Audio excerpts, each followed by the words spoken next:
What is up, everybody? It's Cody with Blood Money MMA Bets, and I'm back with another full card breakdown. This is for UFC 292, Sterling versus O'Malley. It's going to be a good card. It's just full of just big favorites, you know what I mean? So we got to find some value on this card. More than just giving you a winner, because a lot of them seem like it's the winner's kind of predetermined. I'm going to kind of try to let you know which ones maybe to stay away from, which ones have, the more dangerous opponents and stuff like that. But yeah, it was kind of a easier card to break down. But you know me, I'm still going to find some value in my 5 bets. Or you ain't seeing me with 5 parlays of like 3, 4 plus 400s. It's just too tough for I'm not good at it. It's too tough for me to hit like that. But some people can, and some people probably get rich on this card. We're going to do a quick recap of UFC Vegas 78, and then we'll go over some stuff, and then we will get right into these other bets. UFC Vegas 78, I went 4-1 on my bets for plus 6.75 units, man. It was a super good card. Really needed it. It was super necessary to get that bankroll built up even bigger. 4 winning bets. Vicente Luque plus 270. I wish I would have went way bigger on him. I was going to, but I'm trying to keep my bets around the 250 to 350 range, but I should have went bigger on Luque. I knew he was going to get the win. I did not see him just out wrestling RDA, but I knew RDA was not going to out wrestle him. Second winning bet was Luana Santos. I went 2.5 units on her, and that was amazing. She came out and just gave Miller a case of the beats, man. Got her out of there quick. I really didn't see it going that way either, but I did see her getting the easy win. Martin Boudet plus 2 units, man. I've seen him giving a beat down to Parisian, but honestly, I didn't see him getting it in that first round by submission like that, but I'll take it. That I had a big bet, 4 units on him. It was one of my bigger bets lately. And then the fourth winning bet was Dobson versus Tafan over 2.5 rounds. There was no real scares. No one got hurt. No one got nothing. It was just a slower kickboxing match. Like I liked it. And my one losing bet was Francis Marshall minus 3.2 units. And man, Isaac Dalgarian, the Midwest Choppa, is a savage, man. We're going to have to put some respect on his name. I don't know if he's that great or Marshall's not good or what happened, man. This kid might be the best, the best thing since sliced bread. He really looked that good. So that brings, like I said, 4-1 for plus 6.75 units on that card. That brings my winning streak to 10 out of 12 weeks. We're almost winning for 3 months around here, but that's what we got to do, man, to keep that layer cake. Patreon is just booming, man. It's booming. So my overall bet record is 263 and 186 for plus 100.1 units. And my 2023 record is 81 and 61 for plus 22.8 units, man. So I'm killing it on both fronts overall for the whole year, all that, man. It's gonna be a good card for UFC 292. I'm gonna bring Mr. Pay-Per-View out, go 5-0, man. I need to get the brooms out, get the sweep. I gotta find some good over-under bets though, because like I said, I'm just really not feeling these money lines. Everybody, man, smash the like button, hit the subscribe button if you haven't, hit the bell notifications, leave a comment to help my algorithm. I put a lot of work into this, and I got so much support, and it's awesome. And everybody that helps, man, you help build my channel. It needs to be one of the bigger channels, then everybody can keep winning more money the more people find out about it. But we got the Layer Cake Discord, man. This Discord is freaking awesome. There's so many sharp people in it that give out stock bets, baseball bets, hockey, anything that's on. The Layer Cake is the spot to be. Everybody killed it this weekend. I don't even know how much money people made in there. We're about to go over some winning tickets. But yeah, man, just everybody in there is killing it. It's free. The link is in the description. I got my Layer Cake Patreon. Now that's where you can show your support for my channel. If you want some bets, want to tip me, join the Patreon. It's $10, man. You're gonna get my early bets. You're gonna beat line movement. You're gonna get the winning bets. There's just so much stuff that comes along with it. You're gonna get a DraftKings lineup. You're going to get my 10 best bets in order of confidence. I hit 8 out of 10 on that. So if you want to put in extra bets more than just my 5, I'm going to give you the ones that I would have put in that didn't make my 5. And there's just a whole bunch of stuff. DraftKings, 10 best bets, everything. Layer Cake Parlay hasn't been hitting the last couple of weeks. I've just had some bad luck. I doubt doing it this week, but we're still getting money. We're stacking chips every single week. Finally got over that 100 unit hump again. We're going to go up to 200 units, man. I'm going to get that. I'm going to get that within 1 year's time. I will have another 100 units. I will get to 200 units. I'll start increasing the bets and everything. But 10 out of 12 winning weeks, man. Like I said, almost 3 months of winning. I want to shout out some people right now in the Discord because, man, like I said, they have been just killing it. Just killing it with all their different bets. So we got parlays, we got everything here. So I'm gonna go over the winning bets. So right here, right off the top, as always, man, Norashi's always killing it. He had Luana Santos, and then he had Logan Storley, which was a good bet. Right down here, Sexy Boy Savala had Luana Santos and Damon Blackshear, which 2 winning bets right off the bat, man. You can't beat that. Right here, look at OGNGM hitting the Luana Santos at -138. That line's killing it, bro. 280 to get 483 back. That's an excellent bet, man. That's an excellent bet. Unity in here, always killing it. One of the best guys in the Discord. Martin Boudet by submission in round 1 plus 2,500. Look at that bet. $5 to win 130. That's a phenomenal bet right there. Big body out here. Getting Damon Blackshear, yep, and Martin Boudet, which was an excellent one. I want to find here's Flav, my boy Flav. They got Damon Blackshear, Terrence McKinney. That was easy money. My boy Drippa, man. I want to shout him out too, man. He actually gave somebody $25 in the Discord and just a random thing because he hit so many different bets. But Terrence McKinney, round 1, which that's amazing to do that for people, man. Damon Blackshear, you got Luana Santos, like he's just hitting every bet one after another. And right here, you got Martin Boudet with Damon Blackshear. Don't get easier than that. And both of them guys submitted their guys in the first round with pretty much no hesitation. So Dre Drip, I want to give you a shout out, man. You go hang out in the Discord. I'm telling you, people, it's a camaraderie in there. People are looking out for each other, rooting for each other, hooking each other up. It's a great time. And then I wanted to show one more real quick. Here's Nick Boa hit with Terrence McKinney by TKO or submission, and then Marcus McGee by TKO. That was a nice bet. But where right here's Dre Drippa again, man. The Jamie Pickett and Josh Frem over 1.5. That's a sharp bet at -170. That was easy money. But I have one more. I'm sorry, and I'll get more on here next time. Right here is busted nutting. Man, look at this big old parlay. Damon Blackshear, Martin Boudet, Terrence McKinney, Marcus McGee, Josh Frem, Khalil Roundtree. $10 paid 71. So that's freaking awesome. And then let's see. Appleman. I look at Appleman hitting all these big ones. Martin Boudet by submission. Martin Boudet, Isaac Dalgarian by KO, 25 to get 162. AJ Dobson, 100 to get 210 back. Them are all nice bets. And then, sorry, I know everybody wants me to get with the show. I need to find one more. Look at Darylwitz, got that Vicente Luque money. That was the sharpest money on the card. I'm sorry, and I'll get to more next time, but there is one, and I'm going to try to figure this out right. Money glitch right here, $65 to get $12.90 back. Martin Boudet, Joshua Frem, Terrence McKinney, AJ Dobson, Lasman Lucindo, and yes, the fight will go to decision. And then I got one more really, really quick. I got to find my boy. Right here, Aki 718 hit the 7-teamer. Luana Santos, Martin Boudet, Vicente Luque, Lasman Lucindo, Khalil Roundtree, and then Vicente Luque, Luana Santos hit the 7-teamer with there's one more in here. Hit the 7-teamer, but cleared big money. Let's see, where was it at? 7 to pay 94 right there with the 7 fight round robin. So yeah, man, everybody killed it. We had an excellent card in the Layer Cake Discord this week.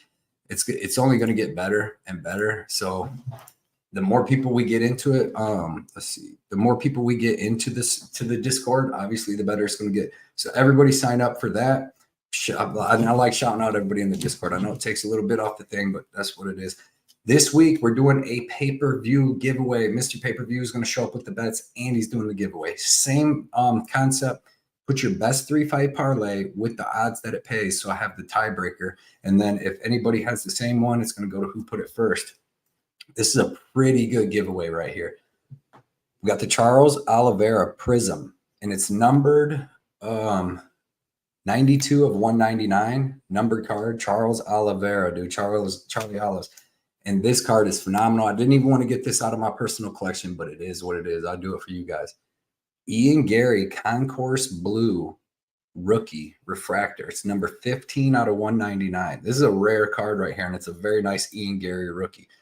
So put in your best 3-fight parlay with the odds that it pays. You can use props. You can use whatever you want. Just put it in the comments of this and get your chance to win that, man. It's going to be awesome. That's everything, right? That is everything. Okay, now I just got that out the way, man. I got to share this Tapology, and we're gonna get right into it. I know that my things are out of order, but man, I actually forgot to write this fight in, so it is what it is. It's going to be my first fight, and it's at men's middleweight 185. Gerald Meershaert versus Andre Petroski. Gerald Meershaert's 35-16, currently sitting at plus 210. He's 35 years old, 6'1" with a 77.5-inch reach. Andre Petroski is 9-1, currently sitting at minus 260. He's 32 years old, 6 foot with a 73-inch reach. So you see, Gerard's going to be 1 inch taller with the 4.5 inches of reach. Gerald Meershaert, man, he's a good MMA fighter. You know, he's well-rounded. His striking's okay. He's got good southpaw striking. It's not the greatest, but it's not the worst. Sometimes it looks better than not. Sometimes he looks like, you know, he can knock out Bruno Silva and beat him up. And then sometimes, you know, Ian Heinisch knocks him out in the first round. But he's got decent power in his left hand. He's really wanting to grapple. He's got okay wrestling. He's got terrible takedown defense, but he doesn't care. It's just however he can get it to the ground, he usually fares really well, man. He's got excellent rear naked choke. He's got a pretty good arm bar off his back, and he's got really good guillotines. So if you mess around on the ground as an average person, you're probably going to get submitted by him. But man, when we get to Andre Petroski, he showed me some improved striking in his last fight against Wellington Turman. He's got phenomenal black belt BJJ under Renzo Gracie out of Philly, which, you know, they got Sabatini and all them savages, Sean Brady. But his striking's looking improved. He's got phenomenal wrestling. He's got a good single leg, double leg, body lock takedowns off the cage. Good scrambles, really good scrambles. He's fast. You've seen him win the scramble against Nick Maximov and choke him out with the Anaconda. He's got good ground and pound. He's kind of submission over position sometimes, but he'll just get the position right back. Excellent scrambles. Boxing's improved. Cardio checked out really well against Wellington Turman. It did look like he got a little tired. In the second round, took his breath, came back, won the round, and then in the third round, you know, beat him up pretty good. This is going to be a good match, man. It's going to be a good grappling match. Both these guys want to grapple. They both could strike. It could turn into one of them strike grapplers where they don't grapple and they just strike, but I doubt it because Petroski has the wrestling to get it to the ground. I think he has the jiu-jitsu to stay safe. I'm actually going to take Andre Petroski, and I'm going to say that he gets a first or a second sometime in the fight. I'm going to say that Petroski gets the Anaconda submission, just like he wrapped up on Maximov. I was watching Gerald Meershaert versus Dustin Stolfus, man, and Stolfus had him in some bad spots, and Gerald Meershaert kept using the get up, just going on all fours, sitting there waiting to see what Stolfus would do, and if he does that against Petroski, he's going to sleep. So give me Petroski and give me him by finish. Next fight is in the men's 155-pound division. We got the tough finals with Kurt Holobaugh versus Austin Hubbard, the tough lightweight finals. Kurt Holobaugh is 19-7, currently sitting at like plus 140s, 36 years old, 5'11", with 73-inch reach. Austin Thud Hubbard is 15-6, 31 years old, 5'10" with the 71-inch reach. So you'll see Holobaugh's 5 years older. He's also 1 inch taller with 2 inches of reach. Kurt Holobaugh, man, if you watch him, he's actually got pretty good striking. You've seen on The Ultimate Fighter where he was able to knock out Jason Knight, which was nice. And then you've seen him actually be able to, he's got black belt jiu-jitsu too. Pretty decent scrambles.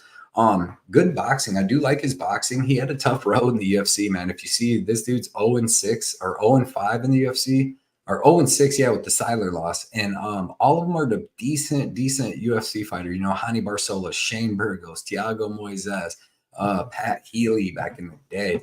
But he's a well-rounded fighter, man. He seems to have found his way since he in the Ultimate Fighter looked good. You know, his grappling, caught that submission, and then was able to knock out Jason Knight. Very well-rounded, very tough, good cardio, throws a ton of volume. Durable. His only 2 finished losses were his last ones to Shane Burgos and Hani Barcelos. He survived against Thiago Moises. And only been finished twice in all 7 of his losses. Austin Hubbard, man, about the same thing. Good striking. He throws a ton of volume. He's got good offensive and defensive grappling. Good submission defense, unless he's fighting Joe Selecki. But I think he's going to have the better offensive wrestling in this fight, and I think he's going to be able to be on top. Man, he pushes a heavy pace. He pushes more of a wrestling game than Kurt Holobaugh does, and Kurt Holobaugh seems to be comfortable on his back. Man, when Hani Barcelos took him down, when Thiago Moises took him down, he literally would just stay there and play off his back, and you're not catching dudes like that in submissions. I really like Austin Hubbard in this fight. I think that the volume on the feet, it's going to be very, very even, but I do think that Hubbard's going to be the one to mix in the wrestling, and I think he's going to get some control time. He's super durable, got super good cardio, and I think he's going to get the win by decision. Next fight is in the women's flyweight division. We got Andrea Lee versus Nataila Silva, and this is going to be a great fight, man. Both these girls are really, really good. Andrea Lee is 13-7, currently sitting at +3, 275. She's 34 years old, 5'6", with a 69.5-inch reach. Nataila Silva is 15-5-1, currently sitting at -350. She's 26 years old, 5'4", with a 65-inch reach. So you see, Andrea Lee is going to be 2 inches taller with 3.5 inches of reach. That's a pretty good size advantage. Andrea Lee has excellent kickboxing, man. Actually, I'm sorry, she has Muay Thai. She's got a Muay Thai background. Straight punch combos. I like it. She can throw 5-6 punches and she brings them straight. I really like that. She's got good offensive wrestling. Her defensive wrestling can be a little suspect, but I don't think she's going to need that here. But she does have good offensive wrestling. You've seen she outworked Macy Barber in the last fight. I thought she won that fight. But then she has fights with what's her name that she got beat the time before that, Vivian Arugio, where she just kept getting taken down. It looked like she got tired and just gassed out and almost wanted to quit on the stool. She kept saying she couldn't breathe in between rounds. But she got out wrestled by Roxanne Modafferi. That was close. Lauren Murphy there to back and forth, but she gets out grappled in the matches sometimes. When it comes to a straight up striking match, she's very good, man. She's got long kicks. She's got good punches. She throws a ton of volume. She's very she's pretty defensively sound. She does wear a lot of damage on her face, but she's a very well-rounded fighter. She's not an easy fight for anybody. And her opponent, Nataila Silva, man, this girl looks like the real deal. Her kickboxing is lightning fast. Like her boxing, her kickboxing, her lead left leg is money, man. She literally is so accurate and fast with that thing and just brings it up wet. It's like a jab, man. And even better, she can use it as a jab and damn near an overhand left, a left hook with her leg, man. You've seen her kick Leonardo in the face and hit her with that left hook. She's just very well-rounded. She showed phenomenal takedown defense against Jasmine Jasser-Vicious. She did get taken down against Bleda. Had a little problems getting up, but she still landed good shots, was able to get that spinning back kick KO. And then she finished Victoria Leonardo. If you look at her, dude, she's so fast. She's very powerful. She uses her speed just to go everywhere for defense, for offense, for everything. Then her takedown defense is just crazy. Her get-up game's really good.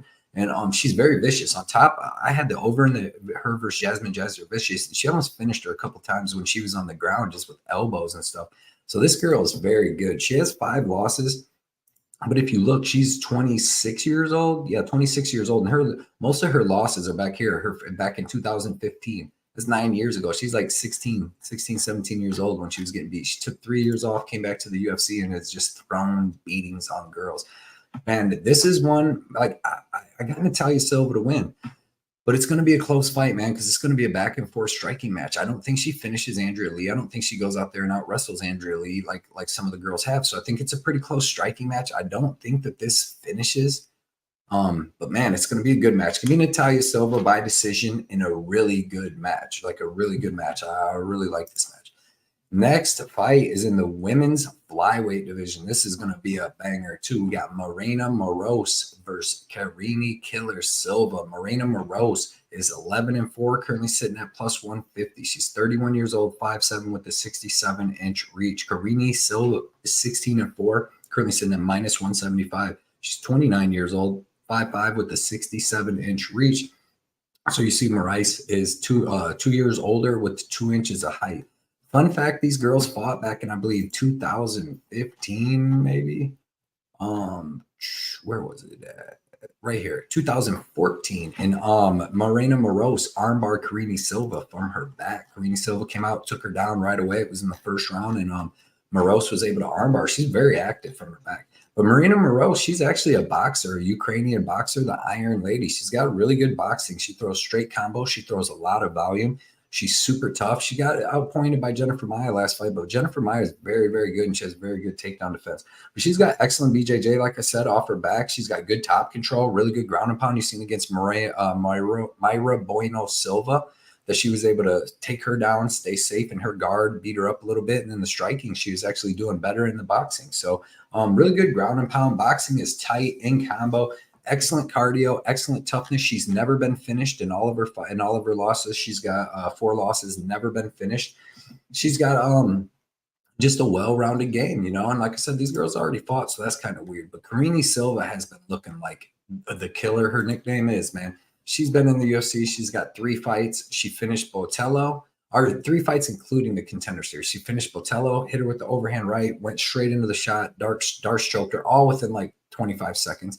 Hit Ketlin Souza with that knee bar that was crazy, and then finished Jan on the Contender Series with that guillotine choke. But that was kind of concerning because she was kind of getting beat on the Contender Series and looked a little gassed when she hit that guillotine choke to get the win. But it's crazy. She is she's a flyweight, 125-pound girl. She's finished all 16 of her wins. 8 KO, 8 submission. This girl is dangerous everywhere. She's also been finished in 3 of her 4 losses, and one of them is Maryna Moroz. But she has good striking. She has really good wrestling. She's got good top control. She's got excellent submissions. Her knee bar, Darce, guillotine, armbar, and heel hook. Her last 5 wins are 5 different submission wins, man, which is pretty crazy. You know what I mean? Ketlin Souza, knee bar, Darce choke, Polyana Viana, or Botello. Jan, she got with a guillotine choke. Sydney Roca, armbar, and then Simone De Silva, heel hook. Like that's pretty crazy, man. Very well rounded. This fight's gonna be tough, you know, like. Standing up, I give it to Maryna Moroz. I think that she's got the better boxing. I think that she's just throws more volume. On the ground, I think it could be close there too. I think Karine Silva is going to have the wrestling advantage. She's the one that's going to be able to end up on top. And as long as she stays safe, she should win this fight. But I just don't know, man. I do see this fight going under, though. And one of these females is going to win it. I'm going to say Karine Silva has leveled up and got better since her fights, you know, since in the last, you know, 11 years, 9 years, I think it's been. So I'm going to say Karine Silva is actually able to hit one of these knee bars or something, but I would not bet this fight. I like the under because I think if Karine Silva doesn't finish this fight, I think Maryna Moroz finishes her. And I think they both start going for the finish pretty early on in the fight. Moroz, when she gets on the ground, she's looking to transition. She's looking for finishes. She submitted Agapova, and these girls, like I said, they're going to go at it from the beginning. So I like the under. I don't really like a side too much, but give me Silva. I do not like a side really. Next fight is in the men's 185-pound division. We got the return of Gregory Rodrigues versus Denis Tiululin. Gregory Rodrigues is 13-5, currently sitting at -350. He's 31 years old, 6'3" with a 75-inch reach. Tiululin is 11-7, excuse me, currently sitting at +275. He's 35 years old, 6'1" with a 77-inch reach. Gregory Rodrigues is literally one of the best fighters I've ever seen. It's crazy. His record's 13-5. He's built for fighting as in 6'3", 185 pounds, you know, 75-inch reach. The dude has phenomenal striking, phenomenal boxing, phenomenal leg kicks, good knees, good clinch. He has excellent wrestling. He's like 3rd-degree black belt in jiu-jitsu. He's phenomenal everywhere. He's got excellent cardio, excellent toughness, excellent everything. Just got his chin issues. And I don't even know if he's chinny. It's just that he goes to war and puts himself in bad spots sometimes. Even against like Julian Marquez, like I was watching that. Yeah, he knocked out Julian in the first round and he beat him up. But I mean, the whole time, just with Jung Young Park, the whole time he's kind of winning, but he's like putting himself in harm's way the whole time, man. And he's got to stop doing that because his chin is just not holding up. But man, he's literally one of the best well-rounded fighters. Good cardio, good everything. If his chin holds up, this dude's fighting for the title, you know. Denis Tiululin, on the other hand, he's basically a boxer, comes forward, good pressure, freaking beat up Jamie Pickett. That's nothing, man. You've seen him get beat up by everybody else. You've seen him get beat up by Jung Young Park. You've seen him get beat up by the dude I watched in Columbus, the other Russian dude. But he does have good boxing, decent boxing with decent power. It was Askabab Kizarev. But he does have good boxing. He has good power. It's long boxing. He doesn't really throw no kicks. He'll offensive grapple when he's beating up Jamie Pickett and he can get on top of him. But other than that, he doesn't really offensively grapple. I really like Gregory Rodrigues here. I think he's better everywhere. I hope he comes out and just takes him to the ground and beats him up and submits him like he could do like Junior Park did in the first round. But he'll probably exchange with him for a little bit. But I'm not worried about him getting one punch knocked out by Denis Tiululin. He's really not that. I don't think he's that one. He couldn't knock Jamie Pickett out in one punch. He had to beat him down over time. But give me Gregory Rodrigues. I think he dominates this fight anywhere this fight goes. And I think he gets the win, man. Next fight is in the men's 185-pound division. We got Chris Weidman versus Brad Tavares. Chris, the All-American Weidman, is returning after 2.5 years. 2.5 years ago when he broke his leg kicking Uriah Hall. That was terrible, but he's 15-6, currently sitting at plus 210, 39 years old, 6'2", with the 78-inch reach. Brad Tavares, 19-8, currently sitting at minus 260. It's crazy to see Brad Tavares minus 260 over anybody. 35 years old, 6'1", with the 74-inch reach. Chris Weidman, man, 39 years old, broken leg 2.5 years ago, hasn't fought in that 2.5 years. 6 losses, all of them KO losses. Other than that, he has really good boxing for a wrestler, comes from a wrestling background, phenomenal wrestling background, All-American, that's what his name is. But he's got the phenomenal wrestling. He's got really good jiu-jitsu. He's got good ground and pound. He's heavy on top. You've seen that with like Akhmar Amadov. You've seen it earlier in his career, but you've seen it with Calvin Gastelum. When he gets his wrestling going, man, he's really good with it. He's really heavy on top, and he's got a really good jiu-jitsu to back it up. But he's older. He's coming off that leg injury, man, and it's crazy. Like, there's no way he's going to be the same fighter. I mean, even back then, he was 36 years old. Now he's 39, so he wouldn't be that great at 39 anyways. He's kind of slow, doesn't take damage very well, and if his wrestling doesn't work, he's in trouble these days. Brad Tavares, man, he's got good boxing. He's got powerful leg kicks. He's got phenomenal defensive wrestling. He's got okay offensive wrestling. He doesn't use it too much. Did a little bit against Dricus du Plessis. But fast hands, throws in combo, powerful leg kicks, but he's low volume. He's low output. And this is just going to be a weird fight, man, because if you're betting Tavares at that big line, it's just because Weidman's hurt, and you just think he's washed, because if he's not, it's going to be a really, really close fight. I mean, but I got to think that leg injury, all that, I think Weidman's just coming back to prove to himself that he can do it. He's picked a good guy because all of his fights are close with Brad Tavares. I believe he hasn't had one KO in 13 years, and that was Krzysztof Jotko. He doesn't KO anybody. He's been finished in his last couple losses. Bruno Silva got him. Rodrigues didn't get him, but Bruno Silva got him. Edmund Shavazian got him. I'm gonna take Brad Tavares by decision, but not too much confidence, man, because Chris Weidman could just hold him up against the cage and get some control time and then land some combos when they're boxing. And Brad Tavares is low output and he doesn't really hit hard enough to KO. So it's like, it's going to be a close fight. So you're not really betting Tavares. You're just going to be fading Weidman if you're betting that fight. I kind of like the over, but I'll probably just stay away from everything on that fight, man. Next fight's in the men's bantamweight division. We got Marlon Chito Vera versus Pedro Munhoz. And this is going to be a good, fun fight. Marlon Vera is 22-8, currently sitting at minus 190. 30 years old, 5'8", with a 70.5-inch reach. Pedro Munhoz, 20-7, currently sitting at plus 155. He's 36 years old, 5'6", with the 65-inch reach. So you see Chito 6 years younger, got 2 inches of height, and he's got 5.5 inches of reach. Marlon Chito Vera, man, this dude's got excellent Muay Thai. That's what I would say his style is. It could be kickboxing. I mean, he's got an excellent striking style. He's got powerful front kicks, man. You've seen him kicking dudes' faces off. You've seen him do it to Dominic Cruz. Rob Font, he was kicking him in the face. You've seen him do it to Frankie Edgar with the front kick right to the face, changed the whole shape of his face. But he's got really good clinch elbows. He's got good boxing when he uses it and throws it, but he's got excellent kicks, man. He's always throwing front kicks. He's throwing front head kicks, push kicks, everything. Excellent clinch knees and elbows. He's good if he's on top and grappling. He's got good ground and pound. He's got phenomenal cardio and durability. He pushes a wild pace after he's 4 minutes into the fight. You know what I mean? Everybody knows Chito don't start off fast. And that kind of sucks because he always gives up the first round, but he's usually able to come back, building steam into that second. And then by that third, and especially in the 5-round fights, by the third, fourth, fifth, he's picking up and just going to finally hit you with one of the big shots. Problem is when you fight people like Pedro Munhoz, who has 27 fights and has never been finished, man. This dude is durable as they come.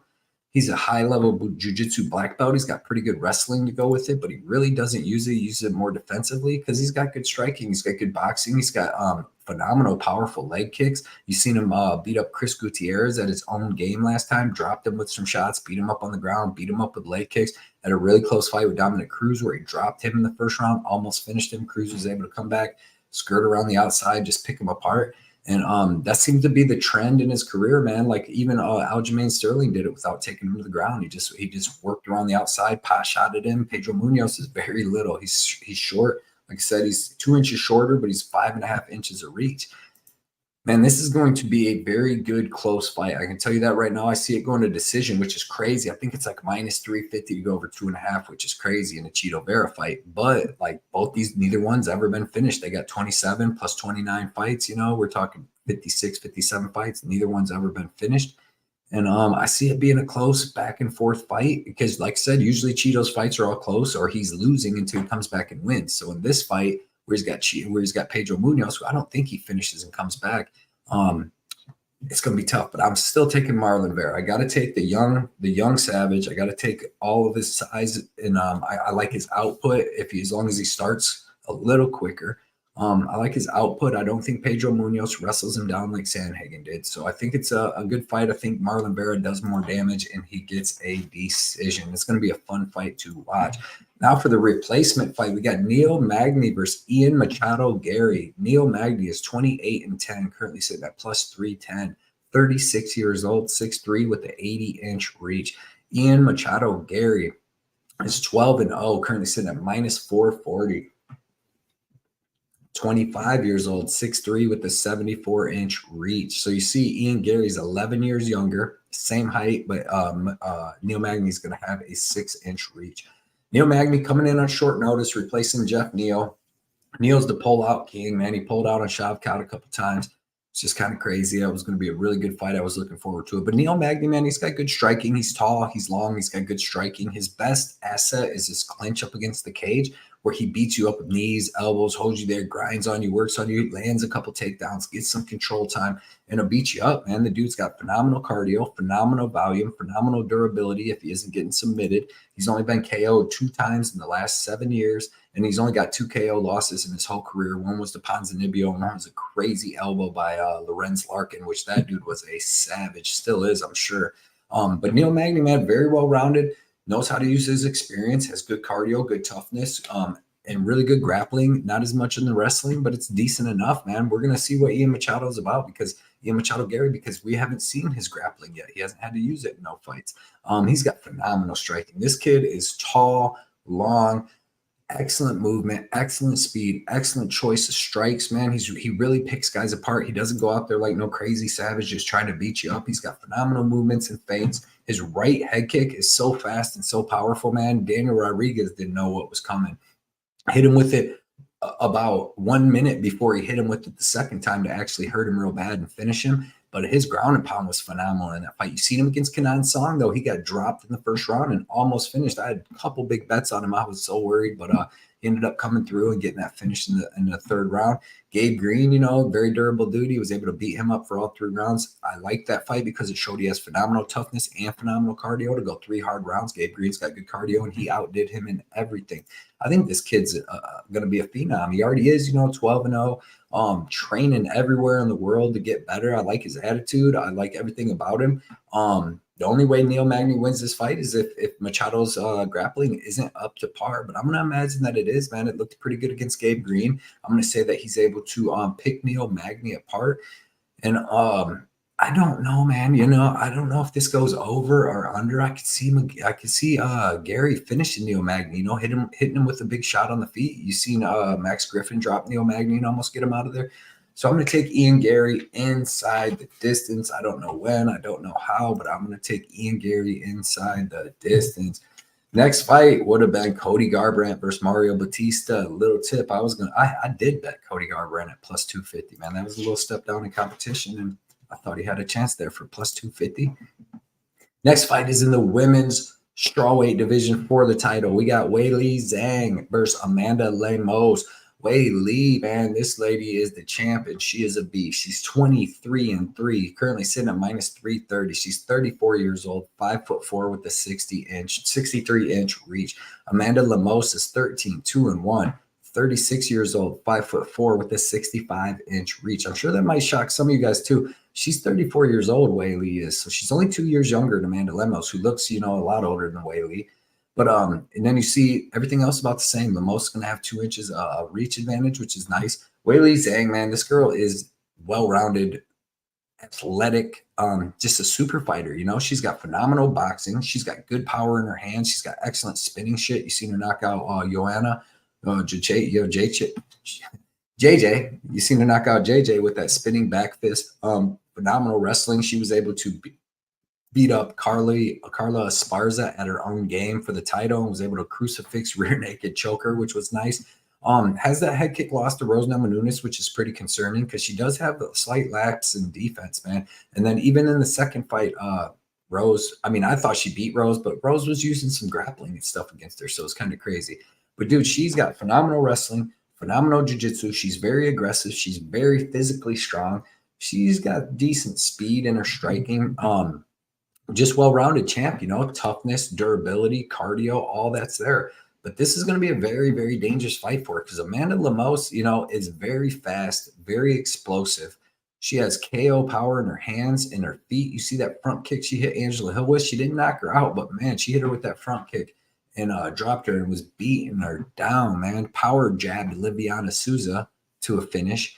She's just super, super tough. She's super explosive. She's got phenomenal Muay Thai, really good counter striking. That's what she wants, and she's going to get what she wants here, as in getting a willing dance partner. She's going to have somebody that's aggressive coming forward strikes, and she's going to be able to counter strike. She's got fast boxing with KO power. She's shown good offensive and defensive wrestling. I didn't like in her fight with Angela Hill where she was taken down underneath some – like just Angela Hill ducking her punches, when she was reversed. So I don't like that. But everywhere she's great. She's got phenomenal jiu-jitsu, phenomenal. She's got good wrestling, offensive and defensive, very fast, explosive striking. I'm telling you right now, if you pick Weili Zhang, do not be super confident. Like Amanda Lemos, like if you watch her fight Rodrigues, if this happens, if you watch her fight Rodrigues, she went into the third round and that finished her 54 seconds in the third round, and she looked so fast, so crispy. Cardio was on point. And Maryna couldn't even really touch her. Like Weili's gonna have to use wrestling here a little bit, in my opinion, man, because you've seen against Jessica Andrade. Yeah, she got caught in that standing arm triangle, but Jessica Andrade was just able to catch her in that. She was getting pieced up before that, before she caught that. So dude, this is going to be very, very close fight. I don't think that line should be that. I think the line should be way closer. The only reason I'm leaning Weili Zhang is because I think she'll have the grappling advantage, maybe the cardio advantage. But honestly, dude, I wanted to pick Amanda Lemos. Going into it, I'm like, I want to bet Amanda Lemos at 265. Then watching the fights, this is why I love tape study, because the stats don't do nothing for me. But in the tape study, man, like I've seen Lemos get taken down a couple times and held down even by like Angela Hill and that, and Watterson was able to get her down. So it's like, if they can, I'm going to imagine Weili Zhang can. But it's dangerous because you've seen Weili get knocked out by a head kick. So if Amanda Lemos catches her clean, she will knock her out. And if Weili comes in here overconfident, but that's a scary fight. I won't have no part of that fight, but maybe at like the unders, I'll be looking at that. Next fight is the main event and the one we are looking forward to. We got Aljamain Sterling versus Sean O'Malley, and this is going to be a good one, man. Aljamain Sterling, the champ, is 23-3, currently sitting at -270. He's 34 years old, 5'7" with the 71-inch reach. Sugar Sean O'Malley is 16-1, 28 years old, 5'11" with the 72-inch reach, currently sitting at +210. And Aljamain Sterling, man, what's there to say about this guy?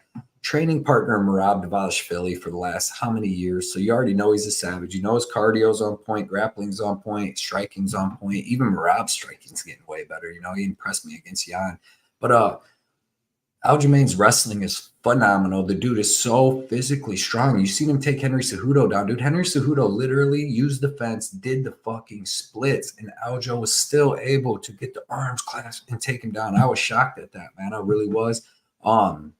I seen him beat up TJ. TJ had the shoulder, whatever. The second fight with Jan was much better. Man, Aljamain Sterling's striking's getting slept on. His striking's not bad. When he fought Pedro Munhoz, he didn't take him to the ground one time. He fought all 3 rounds of the striking fight, moved along the outside, pot shot at him, and won like that. He's got pretty decent striking like that. Like, is he going to stand in the pocket with you and beat you up like that? No, but he can skirt around the outside, hit you with leg kicks, hit you with front kicks up the middle. He's got decent boxing. He hit Cejudo with a step and elbow that cut his nose in the first round right off the bat.